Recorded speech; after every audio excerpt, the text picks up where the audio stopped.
तो गाइस अब अपन लोग फर्दर टॉपिक स्टार्ट करने वाले हैं। कल अपन लोगों ने फ्रिक्शन मेथड तक पढ़ लिया था, जो कि method of charging with contact का फर्स्ट पार्ट था फ्रिक्शन मेथड। सेकंड पार्ट है कंडक्शन मेथड। लेकिन कंडक्शन मेथड पढ़ाने से पहले मैं आप लोगों को एक छोटी सी चीज़ समझाना चाहता हूँ, जिसका नाम है अर्थिंग यानी कि ग्राउंडिंग। अपन लोगों ने फ्रिक्शन मेथड में ये तो पढ़ लिया कि एक न्यूट्रल एटम को हम लोग चार्ज एटम मतलब एक न्यूट्रल बॉडी को हम लोग चार्ज बॉडी में कैसे कन्वर्ट करेंगे। लेकिन अगर कोई बॉडी पहले से चार्जड है तो हम उसे न्यूट्रल कैसे करेंगे, ये हम लोग अर्थिंग में पढ़ने वाले हैं। ठीक है, तो अर्थिंग में बेसिकली हम लोग क्या करेंगे, जैसे कि हम लोग कोई भी बॉडी लेंगे, मैं आपको इसमें समझाता हूँ। तो अर्थिंग में हम लोग क्या करेंगे, हम लोगों ने कोई भी बॉडी ली। अब जैसे कि मान के चलो ये बॉडी पॉजिटिवली चार्ज है, पॉजिटिवली चार्ज होगी तो क्या होगा, इसमें प्रोटॉन ज़्यादा होंगे। जैसे कि मान चलो इसमें 10 प्रोटॉन है और इसमें इलेक्ट्रॉन कम होंगे। जैसे मान चलो इसमें 8 इलेक्ट्रॉन हैं। तो अब ये बॉडी पॉजिटिवली चार्ज है, तो अब हम इसे न्यूट्रल कैसे करेंगे। तो न्यूट्रल करने के लिए हम लोग इस बॉडी को एक वायर से अर्थिंग कर देंगे, इसकी अर्थिंग कर देंगे। मतलब हम लोग एक वायर इसमें लगाएंगे और उसको हम लोग ग्राउंड में डाल देंगे और ये अर्थिंग का साइन होता है। इसको हम लोग अर्थिंग बोलते हैं, अर्थिंग बोलते हैं। अब ये करने से क्या होगा, अर्थ की जो कैपेसिटी होती है इलेक्ट्रॉन लेने की और इलेक्ट्रॉन देने की, वो इनफाइनाइट होती है। अर्थ की इलेक्ट्रॉन लेने और अर्थ की इलेक्ट्रॉन देने की कैपेसिटी इनफाइनाइट होती है। तो अर्थ इसको 2 इलेक्ट्रॉन डोनेट कर देगी। अर्थ से इसके पास 2 इलेक्ट्रॉन चले जाएंगे, तो यहाँ पे कितने हो जाएंगे, 10 इलेक्ट्रॉन हो जाएंगे और ये पॉजिटिवली से न्यूट्रल हो जाएगी।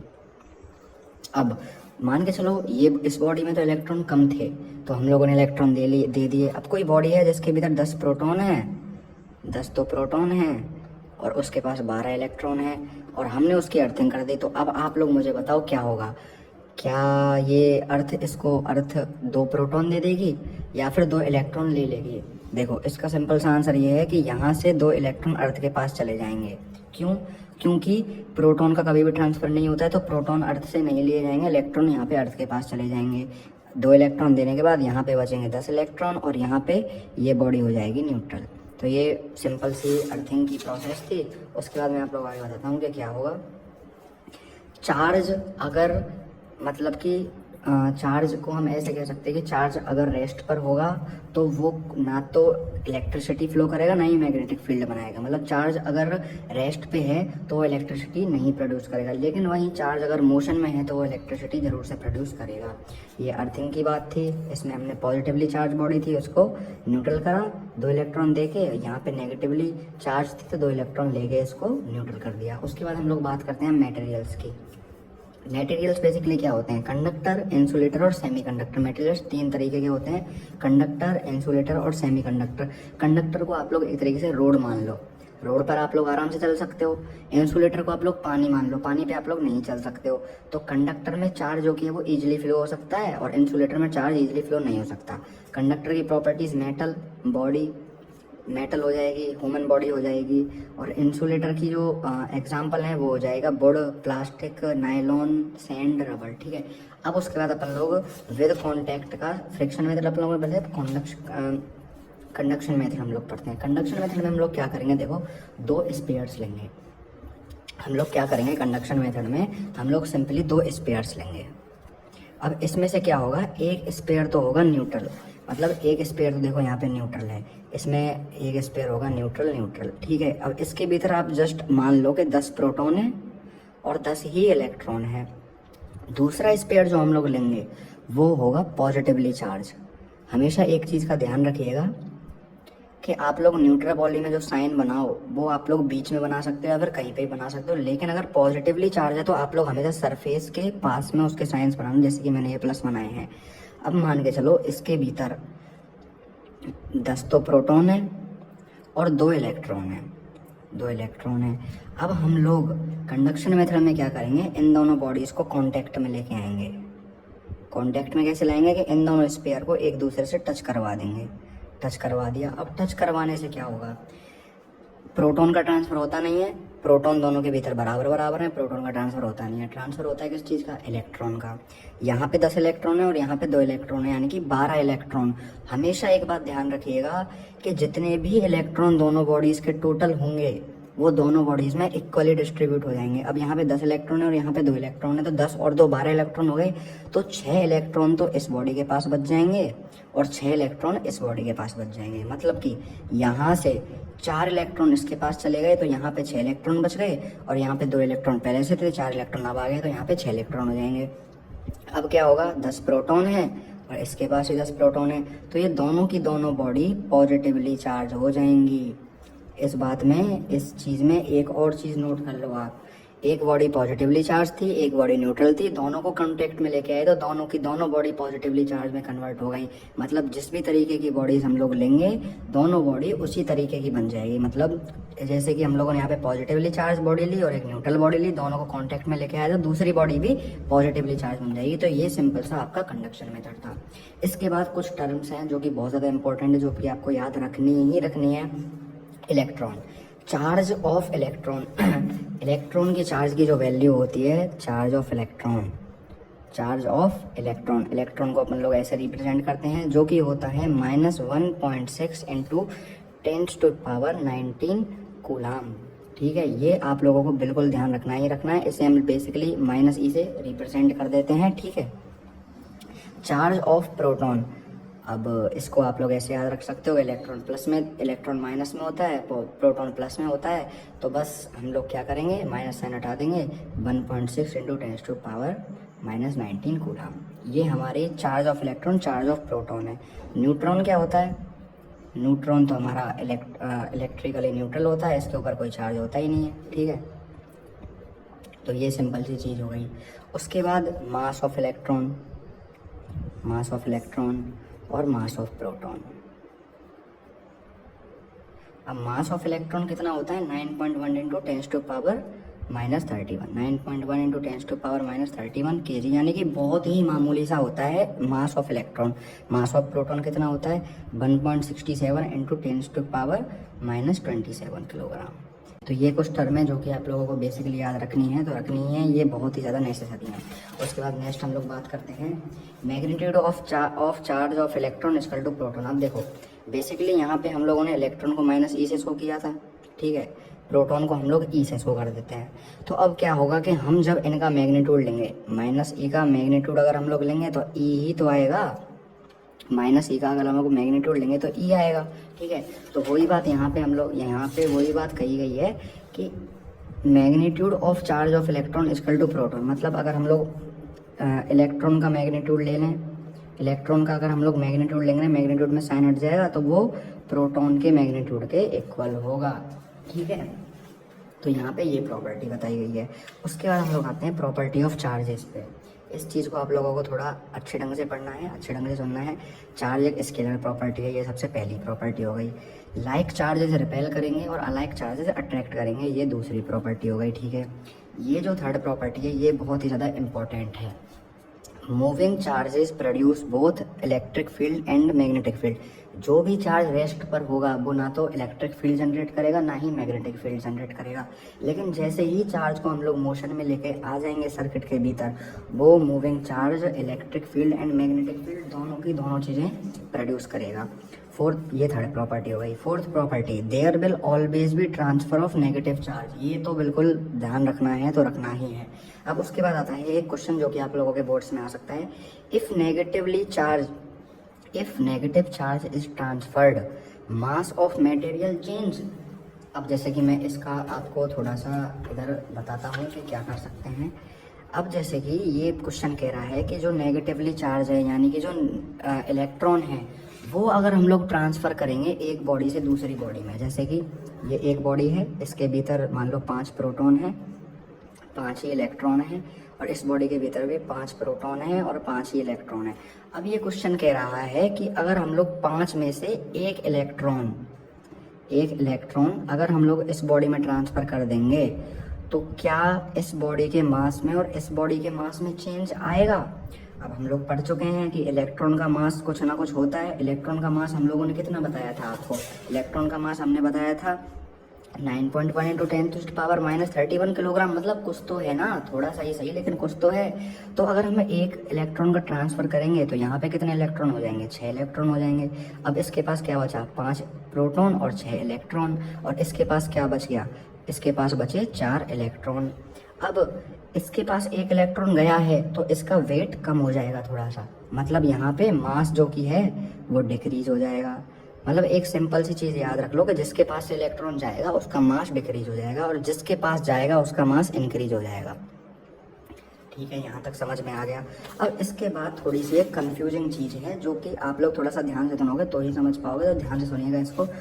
बॉडी, अगर कोई बॉडी चार्जड है तो उसके पास मास होगा ही होगा। अगर कोई बॉडी पॉजिटिवली या फिर नेगेटिवली चार्ज है तो उसके पास इलेक्ट्रॉन और प्रोटॉन है, तो ये तो बिल्कुल पक्का है कि उसके पास मास होगा, क्योंकि इलेक्ट्रॉन और प्रोटॉन का मास होता है। तो अगर कोई बॉडी चार्जड है तो उसके पास ये चीज़ तो पक्की हो गई कि मास है।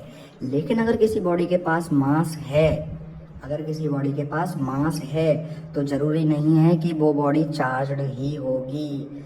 इसका मतलब ये है कि कोई बॉडी, जैसे कि मान के चलो हम लोगों ने एक बॉडी ली, ये पॉजिटिवली चार्ज बॉडी हम लोग ले लेते हैं, इसमें प्रोटॉन ज़्यादा है, तो इस बॉडी के पास मास होगा ही होगा, ये चीज़ तो कन्फर्म है, क्योंकि प्रोटॉन का भी मास होता है कुछ ना कुछ, इलेक्ट्रॉन का भी मास होता है। लेकिन जिस बॉडी के पास मास है हर वो बॉडी चार्जड नहीं होगी। मतलब अगर हम लोग कोई बॉडी ले लेते हैं जिसके भीतर 5 प्रोटॉन है और 5 ही इलेक्ट्रॉन है, तो इसके पास मास तो है लेकिन ये बॉडी न्यूट्रल है, ये किसी भी तरीके से चार्ज नहीं है, ना तो ये पॉजिटिवली चार्ज है ना ही ये नेगेटिवली चार्ज है, दोनों ही तरीके के चार्ज नहीं, क्योंकि ये बॉडी न्यूट्रल है। तो आप लोगों को समझ में आया कि कोई बॉडी चार्ज है उसके पास मास तो होगा, लेकिन अगर किसी बॉडी के पास मास है तो ज़रूरी नहीं है कि वो बॉडी चार्ज ही होगी। उसके बाद ये 3 प्रॉपर्टीज आती हैं जो कि चार्ज की ही हैं और ये मोस्ट इंपॉर्टेंट प्रॉपर्टी हैं।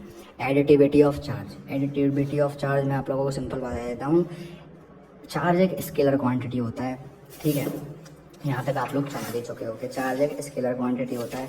तो अब हम लोग चार्ज का एडिशन कैसे कर देंगे, स्केलर प्रॉपर्टीज़ को हम लोग ऐड कैसे करते हैं। जैसे कि मान लीजिए स्केलर प्रॉपर्टीज है 1 1 और 1 1, तो हम लोग इनका एडिशन कैसे करते हैं, 1 + 1 + 1 = 3। तो यही चार्ज के संग हम लोगों को करना है। जैसे मान के चलो कोई बॉडी है, इसके भीतर +Q1 चार्ज है, +Q3 चार्ज है, -Q2 चार्ज है, +Q5 चार्ज है और -Q4 चार्ज है। तो अब हम इसको कैसे प्लस करेंगे, तो इसका सिंपल हम लोग मैथमेटिक्स का यूज करके प्लस कर देंगे। सबसे पहले +Q1 चार्ज ले लेंगे, उसके बाद क्या है भाई -Q2 तो -Q2, उसके बाद +Q3 तो +Q3, उसके बाद -Q4 तो -Q4, उसके बाद +Q5 तो +Q5। सिंपली हम लोगों को चार्ज का जो एडिशन है वो ऐसे करना है, क्योंकि चार्ज एक स्केलर क्वांटिटी होती है तो इसका वेक्टर सम हमको नहीं करना है, हम लोगों को सीधा सीधा स्केलर सम करना है। अब जैसे कि मान चलो कोई बॉडी है, उसके पास +2 कूलम चार्ज है, -4 कूलम चार्ज है, +5 कूलम चार्ज है और -10 कूलम चार्ज है।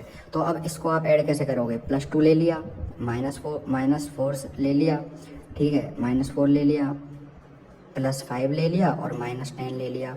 अब यहाँ से 5 और 2 तो हो गए 7 और माइनस में 10 और 14 = -7 इसका आंसर आ जाएगा। तो सिंपल मैथमेटिक्स का यूज़ करना है और हम लोगों को इस तरीके से ये चीज़ करनी है। उसके बाद हम लोग नेक्स्ट बात करते हैं, जो प्रॉपर्टी है वो है कंजर्वेशन ऑफ चार्ज, जो कि आप लोगों को 9th-10th के टाइम पे पढ़ी होगी कि charge can neither be created nor be destroyed but transfer from one body to another body. किसी भी मेथड को आप लोग यूज कर दो, चार्ज कभी भी खुद से नहीं बनता है, ये एक बॉडी से दूसरी बॉडी में ही ट्रांसफर होता है। जैसे कि फ्रिक्शन मेथड में हुआ था, इलेक्ट्रॉन एक बॉडी से दूसरी बॉडी में ट्रांसफर हुए थे, कोई भी नया चार्ज ना तो वहाँ पे बना था ना ही डिस्ट्रॉय हुआ था। उसके बाद जो मोस्ट इंपॉर्टेंट प्रॉपर्टी आती है वो आती है quantization of charge. Quantization of charge में देखो क्या होता है, मैं आप लोगों को सिंपली बता देता हूँ। क्वांटाइजेशन ऑफ चार्ज में क्या होता है, सिंपली आप लोग क्वांटाइजेशन ऑफ चार्ज के लिए एक फॉर्मूला याद कर लो, Q = NE। अब इसमें आप लोगों को डेफिनेशन के हिसाब से लिखनी अगर आ जाता है what is quantization of charge, तो total charge on a body is equal to integral multiple of quanta of charge. मतलब कि total charge on a body, मतलब कोई भी बॉडी है उसके भीतर जो टोटल चार्ज होगा वो इंटीग्रल मल्टीपल होगा क्वांटा ऑफ चार्ज के। मतलब कि n यहाँ पे है नंबर ऑफ चार्ज, जैसे कि 1 हो सकता है, 2 हो सकता है, 3 हो सकता है, और E की यहाँ पे हमको वैल्यू पुट करनी है जो कि होती है 1.6 × 10⁻19 कूलम। तो यहाँ पे सिंपल सी बात है, total charge on isolated body equal to integral multiple of quantization of charge. ठीक है, यहाँ पे ये प्रॉपर्टी बंदी हो गई। अब आती है इनवेरिएंस ऑफ चार्ज, ये आपको करने की जरूरत है नहीं, हमारे सिलेबस से हट चुकी है। उसके बाद हम लोग अब कुछ क्वेश्चन करने वाले हैं, कूलाम्स लॉ का डिस्कशन करने वाले थे। उससे पहले मैं आप लोगों को डायरेक्शन का कुछ फंडा समझा देता हूँ। ये आप लोगों ने देखो, ये सीधा सीधा सिंपल सा एक ग्राफ है, ठीक है। आप लोगों ने बचपन पढ़ा होगा, ये डायरेक्शन कौन सी होती है, कौन सी होती है, सोचो सोचो सोचो। ये डायरेक्शन होती है एक्स, ठीक है। ये डायरेक्शन कौन सी होती है, हॉरिजॉन्टल वाली डायरेक्शन कौन सी होती है, ये वर्टिकल वाली डायरेक्शन कौन सी होती है, वाई। ये एक्स एक्सेस होती है, ये वाई एक्सेस होती है, ठीक है। अब एक्स एक्सेस के विपरीत में क्या होती है, माइनस एक्स एक्सेस, ठीक है। यहाँ पे एक्स एक्सेस वाई एक्सेस के विपरीत में क्या होती है, माइनस वाई एक्सेस, ठीक है। अब एक्स एक्सेस की डायरेक्शन को अब हम लोग 12th क्लास में है तो थोड़ा अपग्रेडेड लेवल से पढ़ेंगे। तो एक्स एक्सेस की जो डायरेक्शन है उसको हम लोग आई कैप, आप सिंपल सा याद रखो, आई कैप और जे कैप। के कैप का अपन का यूज़ नहीं आने वाला है जेड एक्सेस का, ठीक है। आएगा तो मैं फर्दर आपको बता दूंगा, अभी मेरे को इतना पता नहीं है जेड एक्सेस का यूज़ है कि नहीं है। तो अभी हम लोग बस आई और जे कैप के बारे में ही पढ़ लेते हैं। आई कैप को आप लोग बिल्कुल याद रख लो कि हम लोग यूज़ करते हैं एक्स एक्सेस के लिए। अगर एक्स एक्सेस है तो हम लोग प्लस का आई कैप यूज़ करेंगे, और माइनस एक्स एक्सेस है तो हम लोग माइनस आई का यूज़ करेंगे, सिंपल। अगर वाई एक्सेस है तो हम लोग प्लस जे कैप का यूज़ करेंगे, और माइनस वाई एक्सेस है तो हम लोग माइनस जे कैप का यूज़ करेंगे, ठीक है सर, समझ गए। अब हम लोगों को क्या करना है, हम लोगों को इसका यूज़ करना है क्वेश्चन के भीतर। अब हम लोग कूलाम लॉ डिस्कस करने वाले हैं। तो कूलाम लॉ में क्या कहता है, कूलाम लॉ सुनो। अगर दो चार्जेस हैं, जैसे कि हम लोगों ने कोई भी दो चार्जेस ले लिए, यहाँ पे ले लिया Q1, ये ले लिया Q2, ये हो गया Q1, ये हो गया Q2। ये किसी एक छोटे से डिस्टेंस पर रखे हुए हैं जो कि है R, ठीक है। ये डिस्टेंस पर रखे हुए हैं R। तो कूलाम लॉ क्या कहता है, जब दो चार्ज एक दूसरे से कुछ डिस्टेंस पर रखे हों तो इन दोनों चार्ज के बीच में एक अट्रैक्टिव या फिर रिपल्सिव फोर्स लगती है, जो कि अट्रैक्टिव या फिर रिपल्सिव फोर्स लगती है, उसी को हम लोग कूलाम फोर्स या फिर इलेक्ट्रिक फोर्स कहते हैं, या फिर इलेक्ट्रोस्टैटिक फोर्स कहते हैं, ठीक है। तो ये हम लोगों को ये कूलाम लॉ कहता है। अब वो फोर्स जो लगेगी वो डायरेक्टली प्रोपोर्शनल होती है चार्ज के मैग्नीट्यूड के डायरेक्टली प्रोपोर्शनल होती है, और इनवर्सली प्रोपोर्शनल होती है 1/r², यानी उनके डिस्टेंस के स्क्वायर की इनवर्सली प्रोपोर्शनल होती है। अब इसको पूरा हम लोग फॉर्मूले के रूप में लिखेंगे तो F directly proportional to Q1 Q2 upon r²। Proportionality का साइन हटाएंगे तो कांस्टेंट आ जाएगा जो K होगा Q1 Q2 अपॉन r², ठीक है। यहाँ तक आप लोगों को समझ में आ गया, बिल्कुल समझ में आ गया जी। अब इसको हम लोग कैसे करेंगे, के की जो वैल्यू है वो आप लोग बिल्कुल ध्यान रख लो, क्या होती है 9 × 10⁹, ठीक है। ये के की वैल्यू होती है। अब हम लोग के की वैल्यू निकालने के लिए, अब के की हम लोगों ने वैल्यू तो फाइंड कर ली, अब इसकी यूनिट क्या होती है, इसकी यूनिट हम लोग कैसे पता करेंगे, देखो के को इधर ही रख लेंगे, ठीक है। इक्वल टू में एफ है, Q1 Q2 इधर है मल्टीप्लाई में, तो इसको नीचे भेज देंगे। इधर डिस्टेंस किस में है, डिवाइड में, तो इसको डिवाइड कर देंगे। अब फोर्स की यूनिट क्या होती है, न्यूटन। डिस्टेंस की क्या होती है, आर, यहाँ पे क्या है डिस्टेंस है, तो डिस्टेंस की क्या होती है, डिस्टेंस की होती है मीटर। अब यहाँ पे स्क्वायर है तो मीटर का स्क्वायर कर देंगे। अब यहाँ पे चार्ज की क्या होती है, कूलाम, दो चार्ज हैं तो कूलाम स्क्वायर। तो ये सिंपल से हमारी क्या हो गई, डायमेंशन हो गई किसकी, के की वैल्यू हमेशा याद रखिएगा 9 × 10⁹। अब देखो एक बहुत ही स्वीट सी चीज़ बताने वाला हूँ, ध्यान से सुनना। फोर्स जो होता है वो एक वेक्टर क्वांटिटी होता है।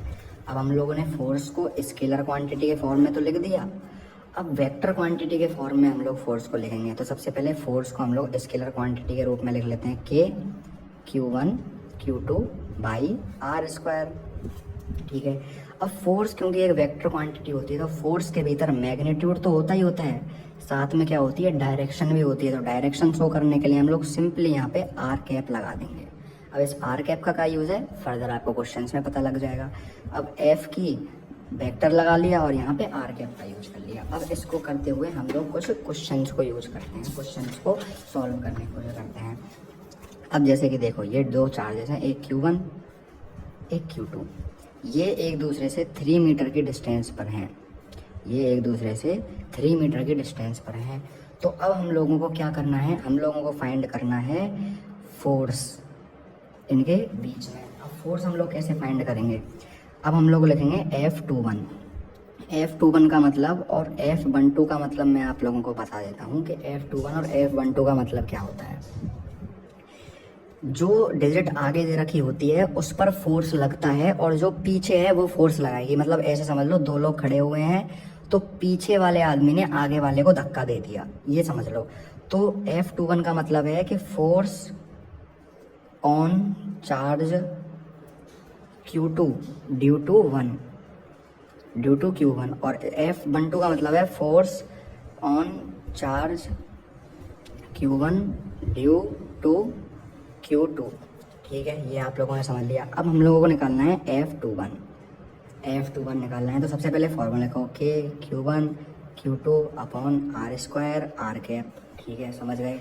अब यहाँ पे हम लोगों को क्या करना है, फोर्स ऑन 2 ड्यू टू 1, सबसे पहले वैल्यू पुट कर लो। ठीक है, सबसे पहले वैल्यू पुट कर लो, उसके बाद बताता हूँ कि आगे क्या करना है। K की वैल्यू क्या होती है 9 × 10⁻⁹। Q1 कितना है, Q1 2 कूलाम ले लेते हैं और ये भी 2 कूलाम ले लेते हैं, दोनों प्लस चार्ज हैं। ठीक है, तो Q1 कितना होगा, Q1 हो जाएगा 2 और Q2 हो जाएगा 2। ठीक है, अब अपॉन में R स्क्वायर 3 का स्क्वायर। अब यहाँ पे समस्या आ गई कि R कैप की जगह पे हम लोग क्या लिखेंगे, अब इसीलिए हम लोगों ने ये यूज़ किया है। अब यहाँ पे 21 का मतलब है, F21 का मतलब है force on charge 2 due to 1। अब दोनों सेम प्रॉपर्टी है, प्लस प्लस हैं, पॉजिटिव हैं, तो दोनों एक दूसरे को रिपेल करेंगे। तो अब आप मेरे को बताओ कि Q2 चार्ज पे Q1 किधर की साइड फोर्स लगाएगा, इधर की साइड फोर्स लगाएगा, अपने से दूर करेगा, या फिर अपनी साइड फोर्स लगाएगा। बेसिकली दोनों पॉजिटिव हैं, तो क्या करेगा, Q1 चार्ज Q2 को इधर की साइड ढकेलेगा। अब इधर कौन सी एक्सेस होती है, याद करो, इधर कौन सी एक्सेस होती है, एक्स एक्सेस होती है। और एक्स एक्सेस के लिए यानी प्लस एक्स एक्सेस के लिए हम लोग क्या यूज करते हैं, आई कैप। प्लस एक्स एक्सेस के लिए हम लोग क्या यूज करते हैं, आई कैप यूज करते हैं। तो यहाँ पे सिंपली हम लोग लिख सकते हैं F21 = 3 का स्क्वायर हो जाएगा 9, तो 9 और तो फिर 9 से 9 कट जाएगा, इधर आ जाएगा 4 × 10⁻⁹ आई कैप। समझ गए यहाँ तक, बिल्कुल समझ गए। यहाँ पे दोबारा बता देता हूँ, Q1 ने Q2 को रिपेल किया, रिपेल किधर की साइड किया, एक्स डायरेक्शन में किया, इधर की साइड यानी on the axis x direction में रिपेल किया। तो एक्स डायरेक्शन जो पॉजिटिव होते हैं उसके लिए हम लोग आई कैप का यूज़ करते हैं, तो यहाँ पे हम लोगों ने आई कैप का यूज़ किया है। उसके बाद हम लोग फाइंड करते हैं F12। अब F12 में क्या करना है, K Q1 Q2 upon R square और यहाँ पे R कैप यूज़ कर लिया। ठीक है, अब फोर्स ऑन 1, पहले वैल्यूज लिख लेते हैं। K की वैल्यू होती है 9 × 10⁻⁹ इंटू यहाँ पे मैग्नीट्यूड लग जाएगा 2 × 2 और यहाँ पे R का स्क्वायर हो गया कितना 9। और यहाँ पे अब लोग हम R कैप की जगह पे क्या यूज़ करेंगे, फिर वही समस्या हो गई। अब हर जगह ये थोड़ी है प्लस आई कैप यूज़ कर देंगे, कहीं पे माइनस भी यूज करना पड़ेगा, कहीं पे कुछ यूज करना पड़ेगा। तो अब F12 का मतलब क्या है, force on charge 1 due to 2। अब ये बताओ कि जो दूसरे नंबर का चार्ज है वो Q1 को किधर की साइड फेंकेगा, अपनी साइड करेगा या फिर रिपेल करेगा, वो Q1 को रिपेल करेगा। तो रिपेल किधर की साइड करेगा, इधर की साइड करेगा। और इधर कौन सी एक्सेस होती है, याद करो, अभी के अभी सोचो, एक बार सोचो, इधर की साइड कौन सी एक्सेस होगी, माइनस एक्स एक्सेस। इधर की साइड कौन सी होगी, माइनस एक्स एक्सेस। और माइनस एक्स एक्सेस के लिए हम लोग क्या यूज़ करते हैं, माइनस का आई कैप। ठीक है, माइनस का आई कैप, 9 से 9 यहाँ पे कट जाएगा, बचा कितना अपने पास, F12 = 4 × 10⁻⁹ और माइनस आई कैप, माइनस को आगे ले लेंगे तो ये वैल्यू फर्दर क्या हो जाएगी, -4 × 10⁻⁹ आई कैप। तो ये कुछ क्वेश्चन सॉल्व करने का होता है। अभी मैं इस सॉल्यूशन को छुपा लेता हूँ और आप लोगों के लिए ये क्वेश्चन है आप लोगों के लिए जो कि आपको सॉल्व करना है। अभी वीडियो पॉज करके इसका स्क्रीनशॉट मत लो, 1 सेकंड, मैं आप लोगों के लिए क्वेश्चन ले लेता हूँ। ये 2 चार्जेस हैं, Q2 चार्ज है, Q1 चार्ज है, ये +2 कूलाम है, ये -2 कूलाम है और इनके बीच का जो डिस्टेंस है वो है 4 मीटर का। तो अब आप लोगों को इसमें F21 बताना है और F12 बताना है। तो ये क्वेश्चन आप लोगों के लिए होमवर्क है। फर्दर आगे हम लोग बात करेंगे आगे की वीडियो में, कल की वीडियो में। वीडियो अच्छी लगे तो लाइक करना, चैनल पे न्यू चैनल करना सब्सक्राइब। तो मिलता हूँ आपसे नेक्स्ट वीडियो, तब तक के लिए take care and bye bye.